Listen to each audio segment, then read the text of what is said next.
जय हिंद। स्वागत है आपका हमारे इस ई पाठशाला सेंटर यूट्यूब चैनल में। आज हम करने वाले हैं छत्तीसगढ़ इतिहास के वैदिक काल का एमसीक्यू सेकंड पार्ट। पिछले पार्ट में हम 1 से लेके 49 तक प्रश्न देखे थे। इसमें वही प्रश्न आ रहे हैं जो पिछले एग्जामों में पूछा गया है।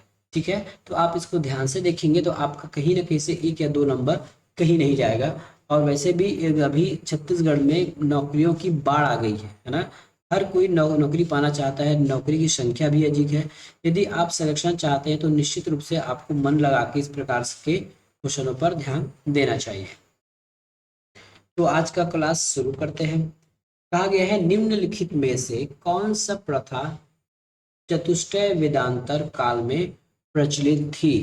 धर्म अर्थ काम मोक्ष, ब्राह्मण क्षत्रिय वैश्य शूद्र, ब्रह्मचर्य गृहस्थ और संन्यास।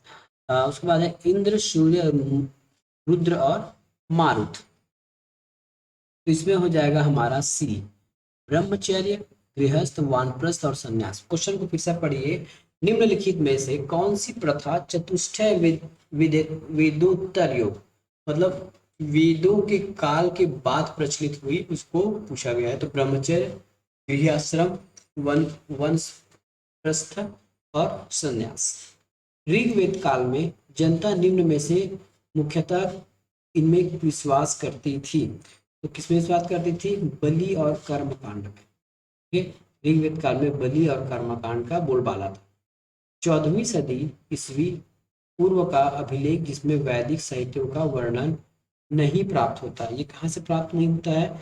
ये हमारे बोगज गोई से प्राप्त नहीं होता है।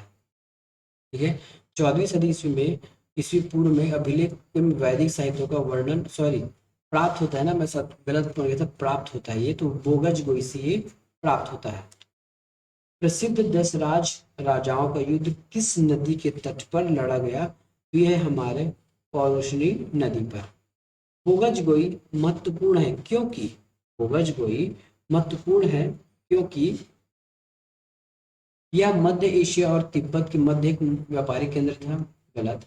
यहाँ से प्राप्त अभिलेख से वैदिक देवी देवताओं के नाम उल्लेख मिलते हैं, ये सही है। ठीक है, बाकी जो है गलत हो जाएगा। निम्नलिखित अभिलेखों में से कौन सा ईरान से भारत आर्यों की आने की सूचना देता है? कौन सा ऐसा है जो सूचना दे रहा है कि लोग भारत से बाहर से भारत आए हैं? वो है हमारा बोगज गोई अभिलेख है। ये बताता है कि ईरान से भारत आया गया।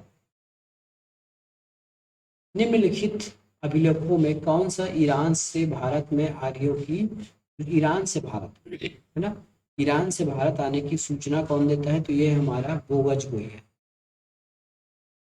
शतपथ ब्राह्मण में उल्लेखित राजा विदेह माधव से संबंधित ऋषि थे। विदेह माधव थे, संबंधित ऋषि थे, वो है हमारे गौतम राहुल। गोत्र शब्द का प्रयोग सर्वप्रथम कहाँ हुआ है? तो गोत्र शब्द का प्रयोग हुआ है शब्द प्रथम आपके ऋग्वेद में। पूर्व वैदिक आर्यों का धर्म मुख्यतः क्या था? तो पूर्व वैदिक आर्यों का महत्वपूर्ण काम था वो प्राकृतिक पूजा और यज्ञ। ऋग वैदिक धर्म था बहुवेदी, अद्वैतवेदी, अनेकावेदी और अनृतमार्गी। तो ये है हमारे बहुदेवादी। ऋग्वेद काल में जनता निम्न में से मुख्यतः किसमें विश्वास करती थी? मूर्ति पूजा, देवी पूजा, एकेश्वरवाद, बलि, कार्म। तो बलि में विश्वास। गायत्री मंत्र किस पुस्तक में मिलता है? ऋषद है, ऋग्वेद है, यजुर्वेद है और भगवत गीता है। तो गायत्री मंत्र जो है जो हमारे ऋग्वेद में मिलता है। गायत्री मंत्र के नाम से प्रसिद्ध मंत्र सर्वप्रथम किस वेद में मिले? ये है हमारे ऋग्वेद में। प्राचीन काल में आर्यों की जीविकोपार्जन का मुख्य साधन क्या था? तो आर्यों का जीविकोपार्जन का मुख्य साधन था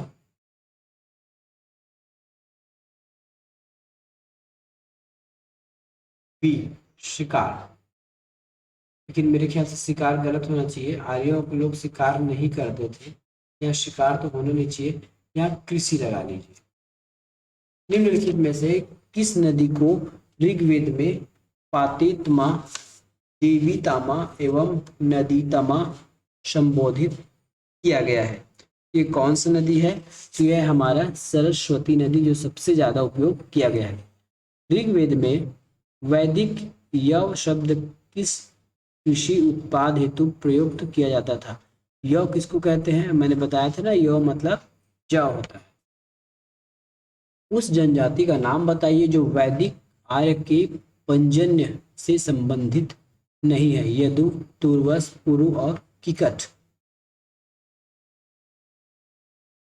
ये हमारे डी, किकट। वैदिक युग में प्रचलित लोकप्रिय शासन प्रणाली क्या थी? निरंकुश थी, प्रजातंत्र था, गणतंत्र था, वंश परंपरागत राजतंत्र था। ये था हमारे वंश परंपरागत राजतंत्र।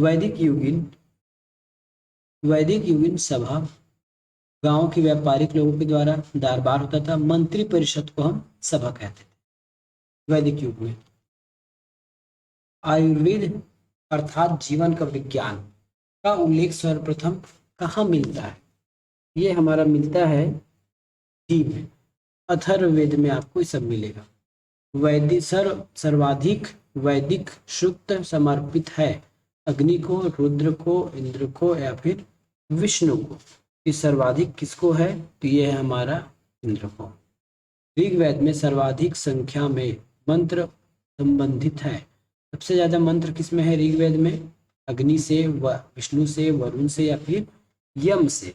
सबसे ज्यादा है हमारा अग्नि से। निम्नलिखित में से किसे ऋग्वेद में युद्ध का देवता माना जाता है? तो वो है इंद्र, तो हम पुरंदर का भी शब्द बोलते हैं।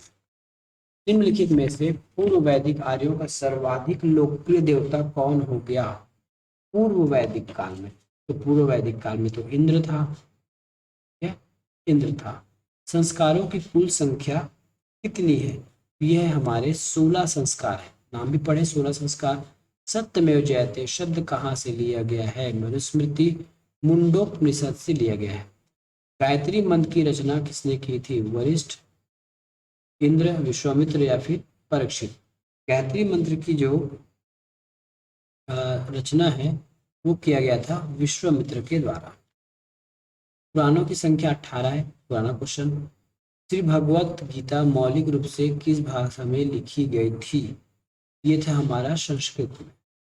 महाभारत मूलतः किस रूप में जानी जाती है? बृहत कथा, बृहत संहिता, जय संहिता। महाभारत को पहले जय संहिता के नाम से जाना जाता था। हिंदू पौराणिक कथा के अनुसार समुद्र मंथन हेतु किस सर्प ने ऋषि के रूप में तो क्या था? तो यह है वासुकी था। इस काल में अछूत की अवधारणा स्पष्ट रूप से उद्धृत होकर आई। ऋग्वैदिक, उत्तर ऋग्वैदिक, गुप्त काल, उत्तरोत्तर गुप्त काल या फिर धर्म शास्त्र के समय में। तो ये किस समय आई थी? तो ये आई थी हमारे धर्मशास्त्र के समय। ऋग्वेद की मूल लिपि किसमें है? तो वीरलेख, देवनागरी, खरगोष्ठी, ब्राह्मी है। ऋग्वेद जो है ब्राह्मी लिपि में है। वैदिक कर्मकांड में खाली होता है किससे संबंधित? वैदिक कर्मकांड जो है आपके किससे संबंधित है? ये संबंधित रहते हैं आपके ऋग्वेद में। ऋग्वेद में अधन्या का प्रारंभ हुआ है। ऋग्वेद में अधन्या का प्रारंभ हुआ है गाय के लिए या फिर प्रयोग हुआ है गाय के लिए। ऋग्वैदिक काल के प्रारंभ में निम्न में से किस महत्वपूर्ण मूल्यांक संपत्ति समझा जाता था? तो गाय को समझा जाता। जीविकोपार्जन हेतु वेद वेदांग पढ़ने वाले अध्यापक क्या करते थे? तो वो करते थे हमारे उपाध्याय कहलाते थे। ठीक है, तो इस प्रकार हमने पूरे 86 प्रश्न पूरा कंप्लीट कर लिया है। इसके बाद हम जैन धर्म और बौद्ध धर्म के ओर आगे बढ़ेंगे। चैनल पर नए हैं तो वीडियो को सब्सक्राइब कीजिए, चैनल को सब्सक्राइब कीजिए, वीडियो को लाइक कीजिए और कुछ सवाल तो कमेंट बॉक्स में पूछिए। तब तक के लिए धन्यवाद।